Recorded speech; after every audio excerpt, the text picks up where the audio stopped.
to essentially protect certain rights, and that we see that they are set do not bleed into each other. Why would we see that this would happen, and that President Museveni would see the need to say that military courts can actually try civilian cases? We need to give context to the story. And maybe to just back up a bit, Ndu, is let's look at what happened January, January this year. So January this year, Uganda's Supreme Court ruled that trying civilians in military courts was unconstitutional and ordered high-profile cases, and we know who this is referring to, Kizza Besigye, to be moved to civilian courts. Yeah. So now, yesterday, President Museveni signed the Uganda People's Defense Forces Amendment Act 2025, reinstating military courts' authority to try civilians under what he called exceptional circumstances. Now, let's define exceptional circumstances. Yeah. Now, what his aides, not Museveni himself, what his aides are saying is, they're denying that it's not a blanket thing. What they're saying is only civilians who use guns for political violence are prosecuted in such tribunals. Okay? So, in the amendment, that is not necessarily stated. It's saying civilians. But now to define now who exactly, it is the person who is going to be having a gun and who's going to be violent. Now, why the government is backing this, their aim here is very, very clear. The military will frame this as a national security matter. And the idea is to keep dangerous criminals off the streets. Criminals in quotes, you know what I mean? So where the criticism is coming in is basically the suppression of dissent. And that's happening across all our East African countries. From Kenya, we're seeing what's going on. In Tanzania, which we'll go to later. In Uganda, the opposition figures like Bobby Wine, Kizza Besigye, they argue that, the law is basically a tool to intimidate political rivals, especially with the elections approaching January 2026. So it's not surprising that you're having these conversations right before an election. And the reading within the East Africa community, Uganda is watching what's going on in Kenya. Of course they know what's going on in Kenya. And they see the results of what's going on in Kenya, where the threat on what you'll call the political class is real. And so what Museveni is doing, because you're already starting to see the bubbling under of a few people here and there, human rights groups in Uganda coming up, and what they're seeing Kenya do is giving them that courage and boldness to say, hey, even the Gen Zs in Kenya are doing this, why don't we? Remember, the Gen Z protest last year, there was an attempt also in Uganda. They did the same thing. Yes. But theirs was quelled very, very fast. So the reading from Museveni, I'm just trying to imagine what he's thinking. He's looking at the future of what perhaps might happen with this generation that, in quotes, they may not be able to control, is just put a law and say, hey, if you're caught on the streets, you will be tried in a military court. With a gun. The gun question is could be there or not we be know there, what that but, means. We know that. So who's vulnerable here? Now, already, over 1,000 civilians have faced military trials since 2002 in Uganda. And mostly for political or security charges. Now, 1,000 civilians since 2002 in Uganda. And for those two reasons. So the opposition, of course, sees the timing of this is very, very political. And the interpretation is basically a preemptive tactic. I understand. To try and stifle the opposition. Okay. So if you see the stifling of the opposition, but this for me is very interesting because it plays against an apology that was made by the president and his first lady just a few weeks ago. So then you when you go into history and you look at the things that actually happened to Ugandans under this almost authoritarianism, you want to call it, that would then reinvite this, what we're talking about, that anything that looks, smells, walks like dissent, then is going to be snuffed out. But look at the words of the apology that were made. We humbly take the responsibility for all the mistakes made by ourselves, said President Museveni. Appearing alongside his wife Janet, we stand here to repent, and ask for forgiveness, especially the people of Buganda. The apology marks a significant moment in Uganda's political history. Museveni, who is 80, took power in 1986. Some people in this room were not born. After leading a successful guerrilla war against the dictatorship of Milton Obote and later on Tito Okello, he has since been re-elected multiple times amid controversy over election fairness and constitutional amendments that removed term and age limits. That's why he's still president, okay?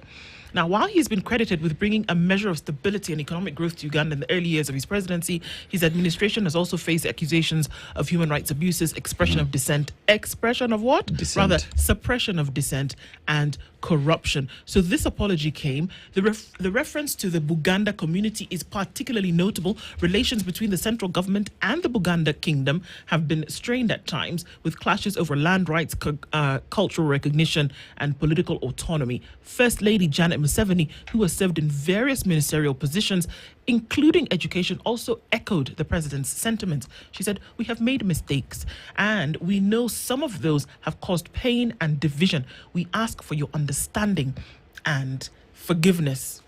So I'm a bit confused. The apology has not had an opposition to dry in the sun, really. And then you would make such a decision barely a few weeks after that to say, well, okay, fine. If we even see you trying to sniff in the direction of any kind of dissent, we're going to send you to a military court. Do the two not just clash against each other? They do clash against each other. And it's because at the end of the day, one sits to look at Uganda and how it's being run and ruled, and one would assume that it is a country that is being run as though it is someone's compound. In the sense that I am the father, kileta mchezo nitakupiga kiboko. Pretty much that's what Ugandans go through. I remember I was with a Ugandan lady recently in a certain training, and all she said, in Uganda you cannot dare even just have a conversation like you're having, because by the time you're done, there's someone waiting for you and you will get disappeared. Dissent in Uganda is unheard of. As much as the Gen Zs are trying, Bobby Wine has a school where they're training the young people to get into leadership, but all that is just because people are hiding. It's being done using VPNs and whatnot. So dissent is a problem in our neighboring countries. Dissent is a problem in Uganda. And the president here is just not mincing his words, just telling you try to go against me, you'll just go to the military court. And we all know what going to a military court means to a civilian. Are the people right? The people who call leaders who've been in power for so long, and this is usually external labeling when we talk about strong men and women. I don't know that we've had strong women on the continent, but okay, in that sense. But are they right? When we see things like this, when we hear things like this, and we can even across board, when we hear the sentiments from the president over the weekend when he said, I'm not going to hand over power to the people who are just saying one term. I mean, give me something else, essentially is what he's saying. And then we see this coming from President Yoweri Museveni, who says, anything that looks like you want to say, we're not going to have that. Yeah. And then we have also Tundu Lissu, who is in jail right now, who is awaiting a trial, or rather who's in trial right now, and is gone to the extent where he says, you know what, I'm going to represent myself. I will represent myself. I will then be the one who does everything that needs to be done according to this case. And then we see that he is guarded heavily by the military yesterday after having made this statement. Do we see a trend forming? Are those who have labeled some leaders who want to be in power and don't want to take any kind of pushback, are they right to call them strong men?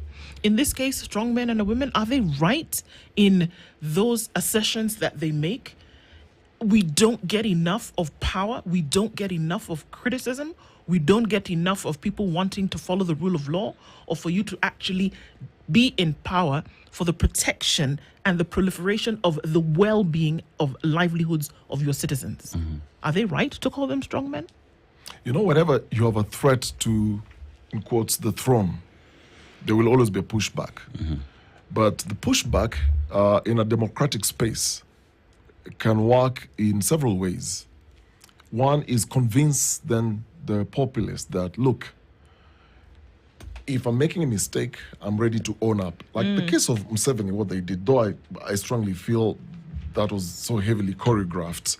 There is what you can read, what you call lip service, and there is what you will speak from your heart, you really mean it. And meaning it is by action.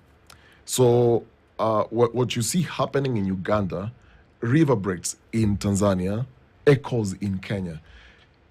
These leaders are watching each other. They are the same way we're talking about Uganda, Tanzania. We at our level know what's going on there. It is the same way at the top leadership. Once there's a threat, there will always be a pushback. Now, what is interesting is reading from each other's scripts, you can clearly see there's a trend. There's sort of like a frequency they're following. So the Tundu Lissu's case, the magistrate, Franco Kiswaga, at Kisutu Court, which was surrounded by military presence, allowed Lissu to represent himself. Why was that? It is because, one, there were repeated denials of private meetings with over 30 of his lawyers. So you're trying to have a conversation with your own defense lawyer, but the state is listening. Yes. I mean, come on. Come on. So you can't have a private conversation with your lawyer because the state is listening.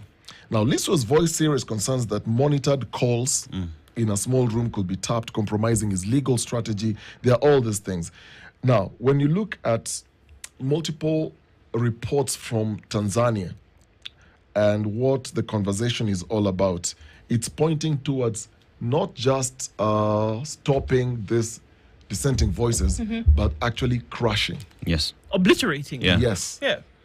It's annihilating everything. So you set a base where, for once in a very, very long time, you're only going to have one party going into the election. They've not experienced that in a long time. So the case here is make sure you have arrested. I mean, look at Besigye, look at Lissu. These are the top runners. So arrest them, charge them with treason charges because they're demanding electoral reforms, they're demanding all these other things. So silence them. When you silence them, you're basically silencing the followers. You've not been to Uganda many times. The feeling you get when you get to Uganda, and I asked one police officer, very senior, high-ranking police officer before he was murdered in Uganda, because I was working on a story back then on counterterrorism. And I asked him, and that was the first time I'd gone to Uganda, I asked him, why, when I leave my hotel room, you stop by the roadside after every 5 or so minutes, a military police vehicle will be passing. They're sitting at the back with shotguns and guns. And I was trying to understand, because once you see them pass, there is a feeling that gets to you.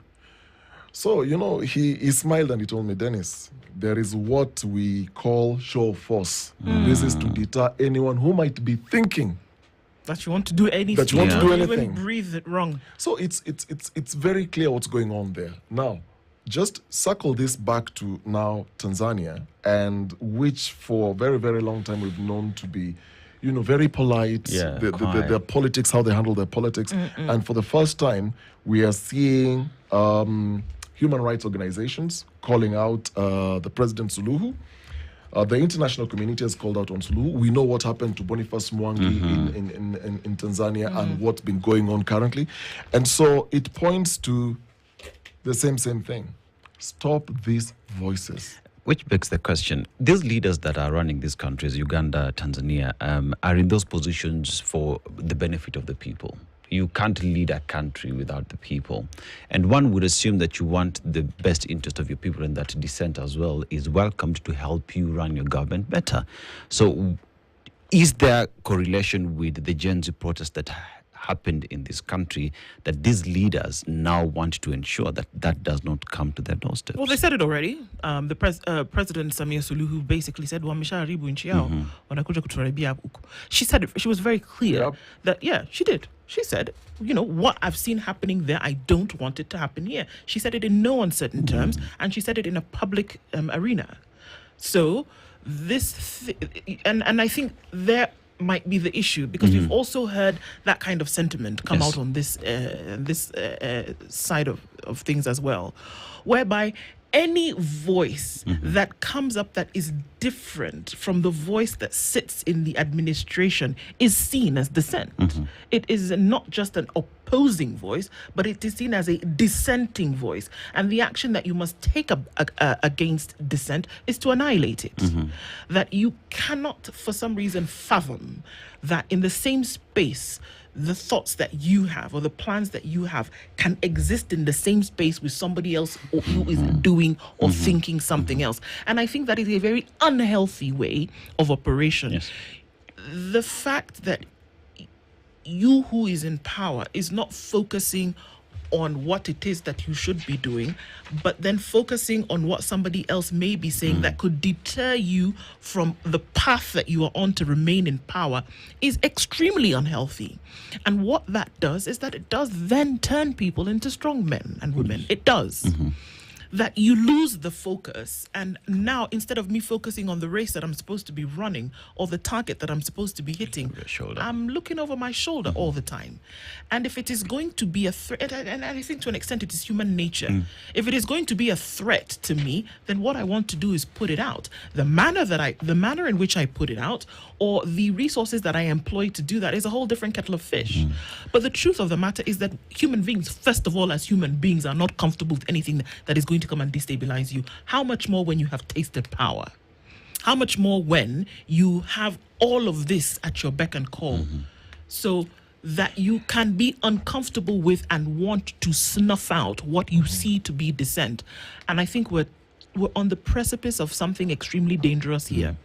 If that the answer to any kind of opposition, whether it is in thought or action, is to get rid of it, we have problems and big ones. You see, there is a common language that has run across all the three countries, Kenya, Uganda, Tanzania. When the Gen Zs went down, President William Ruto stood outside State House and said that is a treasonous offense.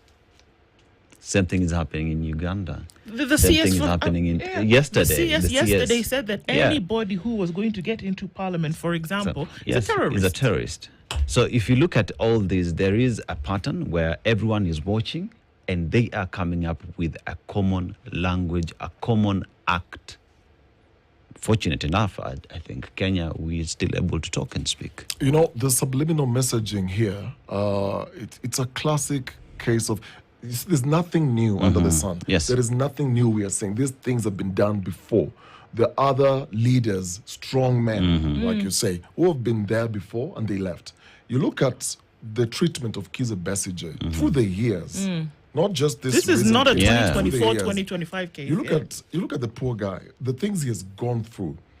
Even when he's on a ballot, during campaign trails where his house is surrounded, he's tear gassed inside his own compound. There was a time he couldn't actually leave his own compound. Literally couldn't leave his own compound to go to work. Dennis, he walked down the street of Kampala. He got out of a cafe and walked down the street. The man was arrested. Yes. Just arrest. Now look at Tundu Lissu's case. At the moment, AP News were reporting that Tundu Lissu is actually detained in a section reserved for death row inmates, despite not being convicted yet. He's under 24 hours, 7 days a week surveillance, including prison guards. He has been denied religious worship, which violates basic personal rights. His international legal team has filed an official complaint, actually. You look at how they're treating somebody like Tundu Lissu, how they're treating somebody like Kizza Besigye in Uganda. It's like I said, subliminal messaging, which means we're not just going to arrest you, but we're going to deal with you. Proper. We're going to deal with you. I mean, Okiem Tata was here yesterday, and he said he's been arrested 29 times. And in the most recent case, he was actually approached by an officer and he was told, when you leave here, please go to hospital. Yes. Because that cell was treated with fungus. He showed us his wounds. Yeah. So if that can happen to a sitting senator, if it can happen to these leaders, the subliminal messaging is, if you're a small man or a small woman, you don't even dare. So how to silence voices is deal with the head. And the belief here is, if you deal with the head, there is no life. You've killed it. You've killed everything. But what they're failing, and I agree with what you're saying, Ndu, what we're like sitting on a time bomb. We're on the edge of something, because there's a generational issue here in all these countries. Look at what's happening in the US with Donald Trump. What is happening in LA? I mean, that kind of resistance. I mean, it's not in any recent history I've seen the kind of things you're seeing in the US, for example. Yes. So it's telling you people are awake, people are informed, people now know their rights, people know what is right and wrong, and people are bold enough to stand for their rights and defend what they believe is right. So when you have the ruling class imagining, you deal with Lisu, you deal with Besija, you deal with this, somebody else is going to pop up. That's what happens when you deal with generation, I mean, to borrow the term, that is woke. Yes. And that is not afraid to gather this information and knowledge and understanding that you need. That even if it's maybe a poor example, but you link it to cells that pop up. You kill this cell today, even before you...